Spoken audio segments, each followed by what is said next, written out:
Hi, I'm Aled Davis, and welcome to Mediator Academy's roundup of mediation news from around the world.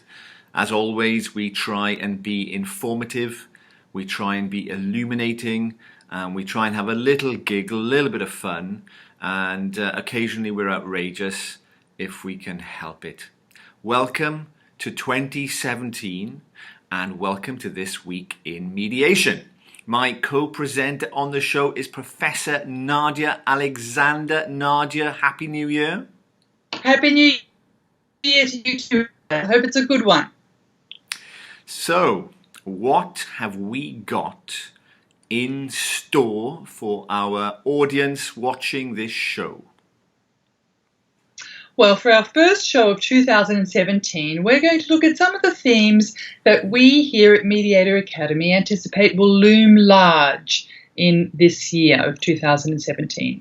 We'll find out a little bit more about Family Mediation Week, which is happening right now in the UK. And then we're going to stay with the family dispute resolution theme and explore some developments around the globe. Great. 2017. It's going to be an exciting year, Nadia. There's a lot happening around the world. So what are the big themes coming up this year? Well, we have got 7 identified here. And so let me share them with you. I know you're just dying with anticipation. So last year we introduced the Global Pound Conference, which is a series of events which began in Singapore in March 2016 and is traversing the globe and will finish or conclude in London in 2017. And so we're going to continue to watch the Global Pound Conference. It's a unique event. And it's collecting data that's never been collected before on a global scale. Information from a range of dispute resolution and mediation stakeholders. And, we're going to watch it and look, what can we learn, what will we learn about commercial dispute resolution in particular, and how is that going to shape the future of practice and of policy. I think there's some really exciting things coming out of these events. The ones coming up in the next month or so are in Hong Kong, Dubai and India.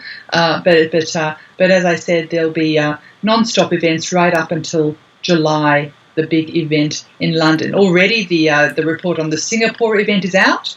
Okay. It's been released, and we'll be looking at what that says and what that tells us more closely in the coming weeks. And just to tell our audience, those watching the show, I think we covered the GPC conference earlier on in one of our This Week in Mediations, and we had Michael McElraith. We did. In fact, I think it was the first or the second show, right at the start. So if you want to learn a little bit more about that, go and watch This Week in Mediation 1 or 2, I can't remember. Go watch them all anyway, because they're all fantastic. All right, what's the next big trend that we're going to be keeping an eye on in 2017? The next trend that we'll be keeping an eye on is cross-border mediation practice and its legal framework. And now we started watching the developments at UNCITRAL, the United Nations Commission for International Trade and Law, and the initiatives there towards drafting an international legal instrument to expedite the enforcement or enforceability of cross-border mediated settlement agreements. We're going to continue to watch that space as it develops and as the negotiations continue. And we're also going to follow some interesting practice developments around mediation and arbitration, such as third-party funding for those dispute resolution processes. So we'll have more on that this coming year. Okay. What's the third trend that will dominate our psyche this year? Well, we're going to be exploring some new forms of ADR. So one of those types of forms is the use of hybrids or multi-tier dispute resolution processes, such as mediation windows, and how that is increasing as a form of cross-border mediation practice. Did you say mediation windows then? I did indeed. What on earth is a mediation window?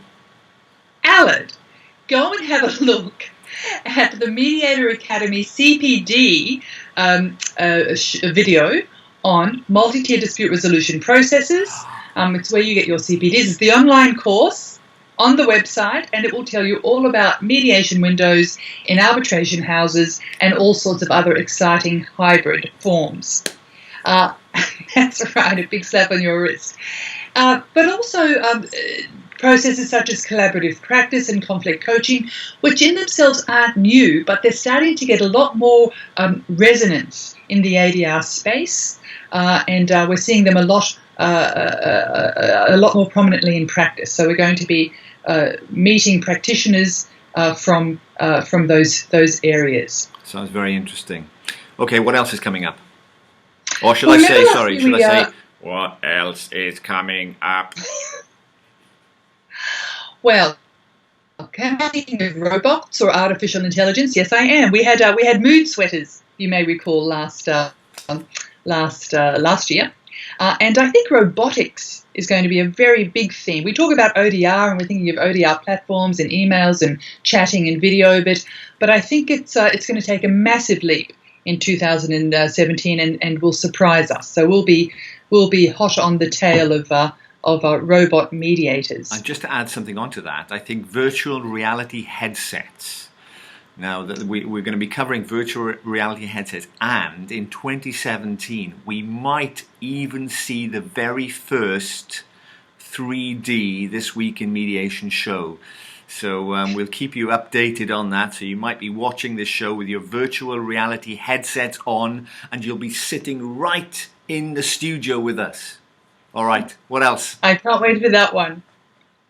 All right, so the fifth trend that we're going to be covering is diversity in mediation models. And we've chatted a bit about that in the past, but I think 2017 is going to take us to a new level of sophistication. I think we will see shifts in not just practice, but also mediation theory and mediation training, consciously embracing diversity, consciously embracing different goals and different purposes and different values for mediation processes. And I think that may lead to a narrowing of the gap between mediation theory and practice. And I know that's something that you feel strongly about, Aled. You know, I mean, just listening to these, I mean, we've got a couple of other themes that we're going to be following in 2017.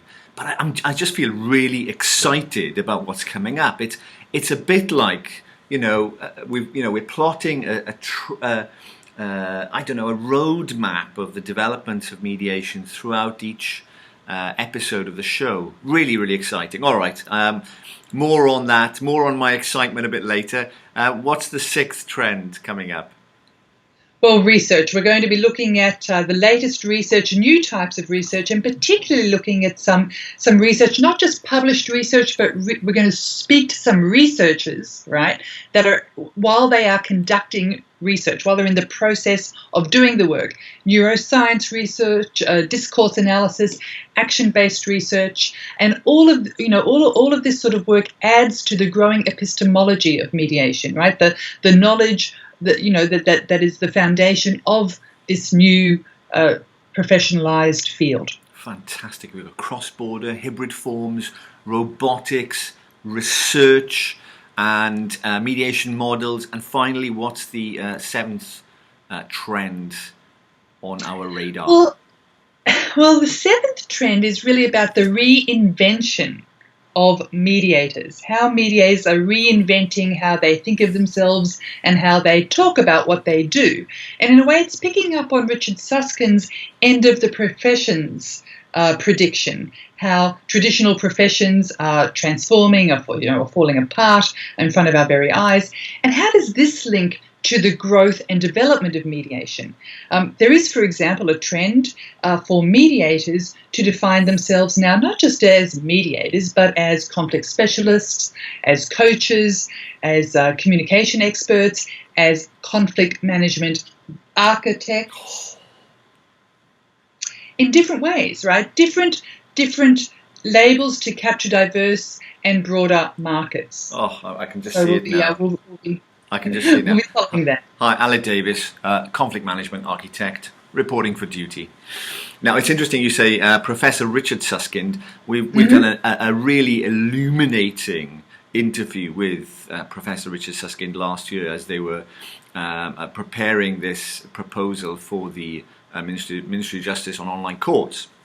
And it's a fabulous interview. A couple of funny stories around that, but I won't share them just yet. One story, however, I will share. We also interviewed Deborah Masucci. She is a chair, at the helm of the IMI.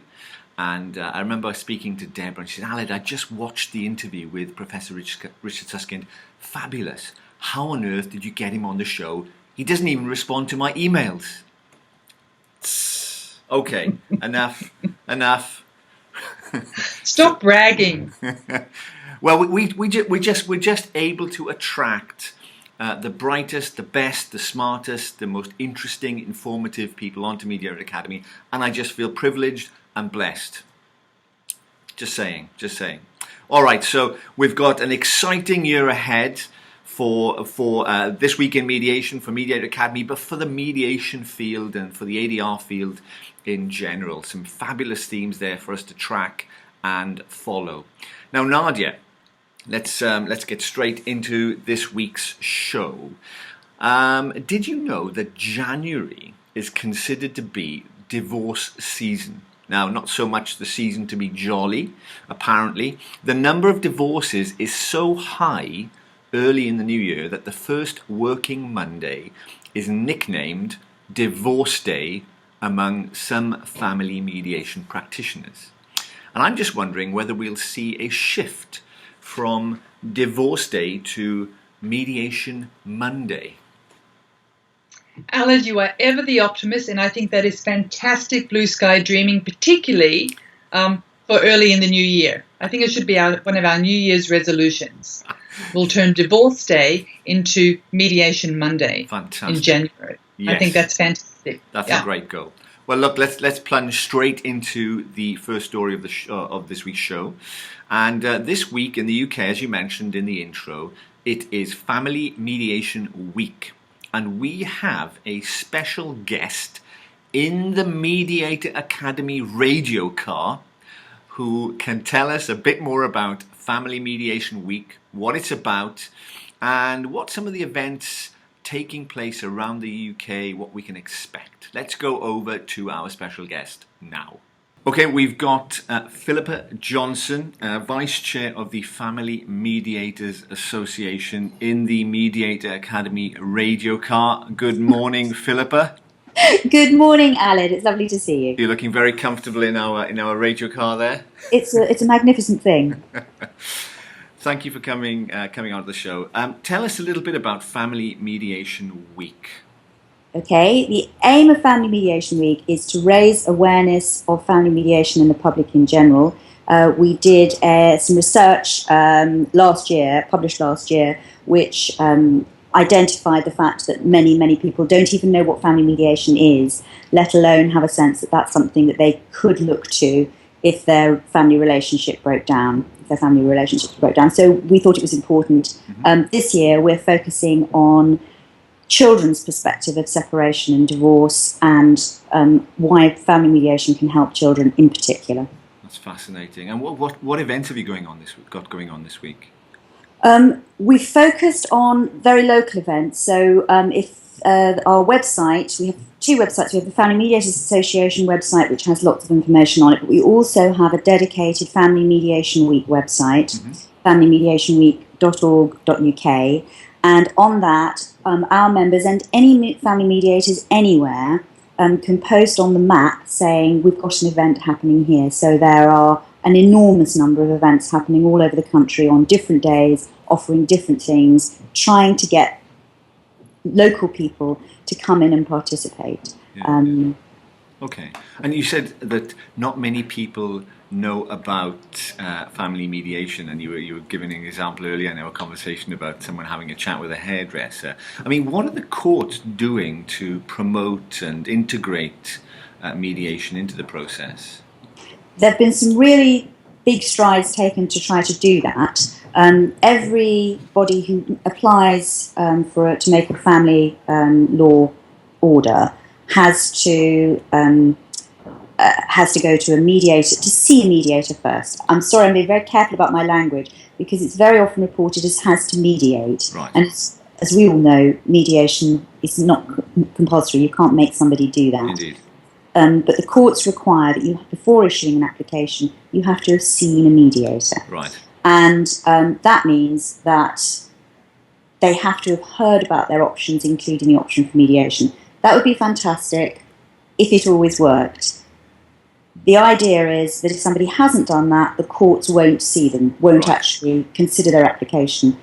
In many court areas, they are so busy and they are so frazzled by the current experience of litigation that if somebody's in front of them, they simply say, all right, well, forget about that, we'll just see you anyway. Okay. Some areas are really rigorous about it and some areas aren't. So many people do get to court without having spoken to a mediator first. Okay. I mean, it strikes me that that is such a key aspect of the entire process, that, you know, early interface with the separating couples. You know, just being able to have a conversation, understand what their concerns and interests and needs are, and being able to... I mean, what's the role of the mediator in that?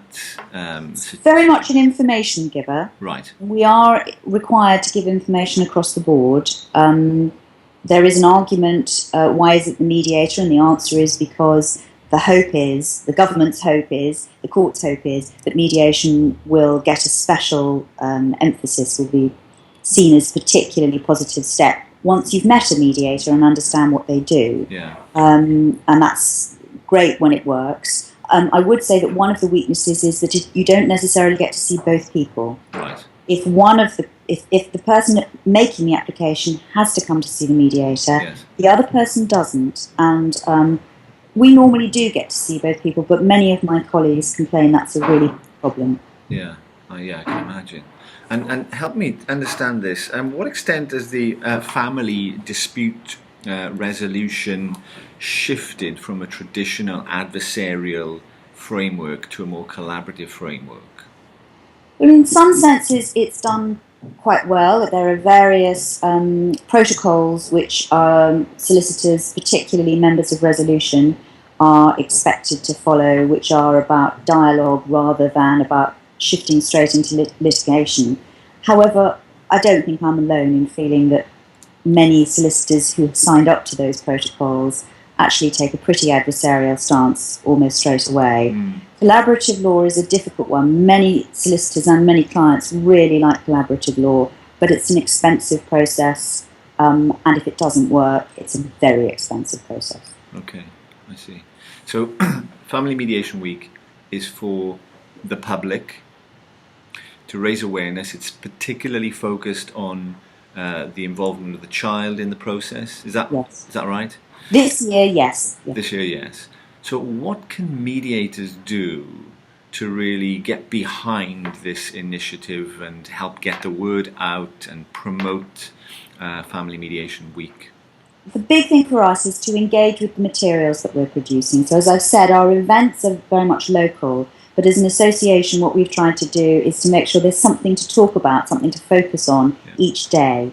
So we've produced a video for each day, sometimes in collaboration with other mediators. So, for example, Scott Doherty of Scotland has very kindly let us use one of his videos, which is absolutely lovely, which is coming out on day 4, or Thursday. And really, it's going on to our websites, looking at the materials we've produced, by all means being critical of them, saying what people think, but just engaging in a conversation about it. Mediation is always about us having a conversation, and that's what we're really aiming for at the FMA. Brilliant. And we're having another conversation, Philippa, and I really appreciate your time.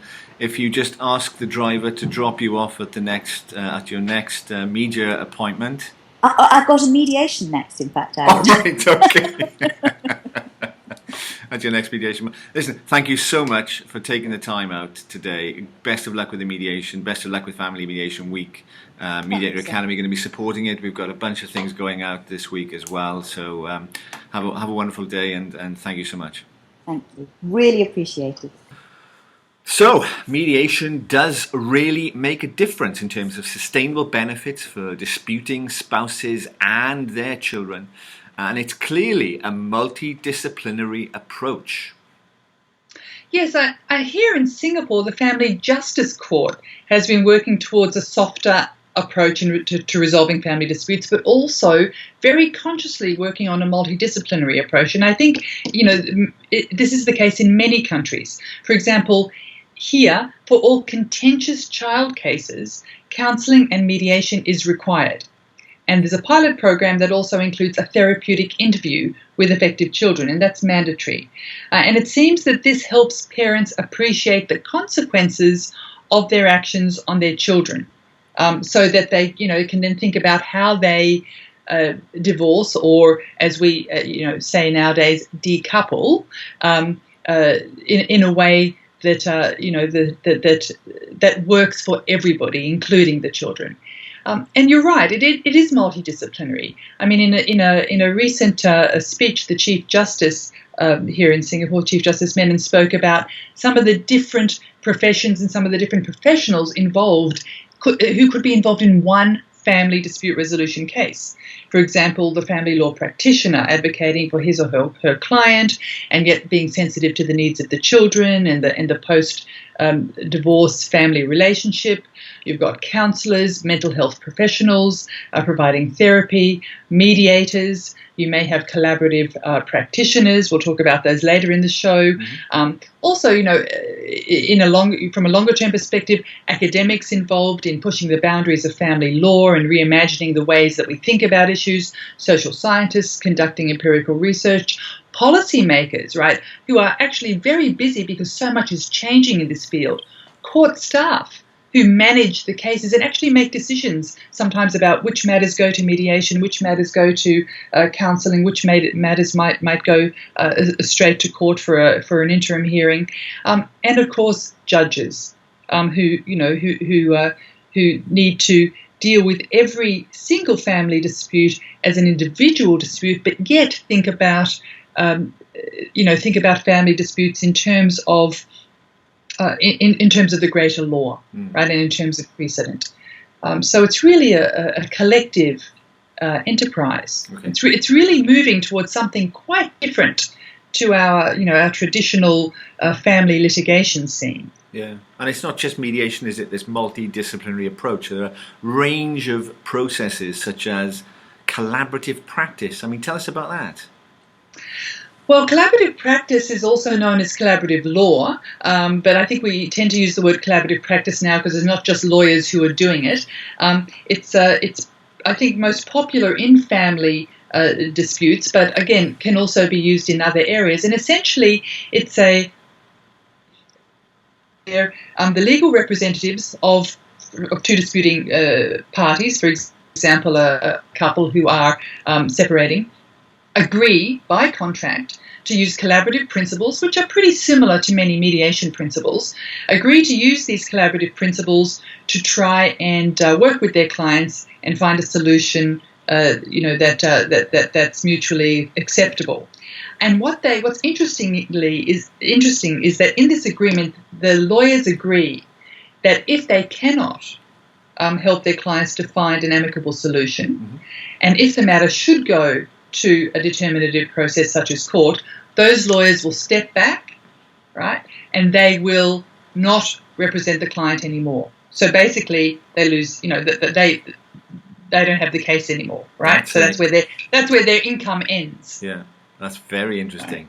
Right. Okay, Nadia. Before we got into the show, you talked a little bit about, or you mentioned that we'd be covering an article from The Economist that I think talks about something similar. Is that right? Yes, well, there's a really interesting article in The Economist, hot off the press, called Disruptive Innovation. So I think it's based on the idea that, that innovation involves disrupting the typical pattern. And if you think about, the typical pattern for traditional dispute resolution, it's adversarial, particularly in the US, and this is about an innovation in the US. It's adversarial, it's competitive, and it's based on a win-lose paradigm. So the article reports on a spate of startups that offer alternatives to traditional divorce, and I think are very similar to the collaborative approach that we've just been talking about. So The Economist talks about the Centre for Out-of-Court Divorce, which in the US, which offers a more collaborative approach. Now, listen to this, Alec. Okay. For a flat fee of $4,500 partners who wish to decouple. Now, I should say we don't talk about divorce anymore because in an aging population, we have fewer divorce. The divorce rate is actually declining. Okay. Right. So if you talk about divorce mediation, it's not necessarily a booming field if the divorce rate is declining, but it's declining because in an aging population, fewer people divorce, but also fewer people are getting married, but they still separate. Right?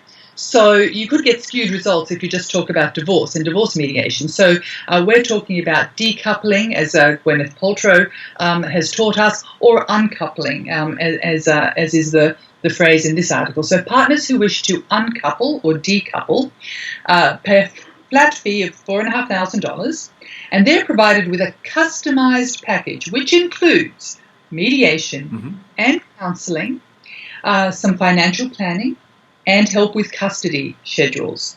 Now, interestingly, and I suspect this might speed up the negotiation process, they are given a windowless conference room, according to the article, and here the aspiring divorcees or decouplers can sit at a table with separate boxes of tissues and multiple calculators. Of course, they have a whiteboard, which they can use to help work out their schedules and budgets. And across the hall is a playroom for children. Now, this is not just to entertain the children. There's also a therapist who might be there watching how the child responds to various toys.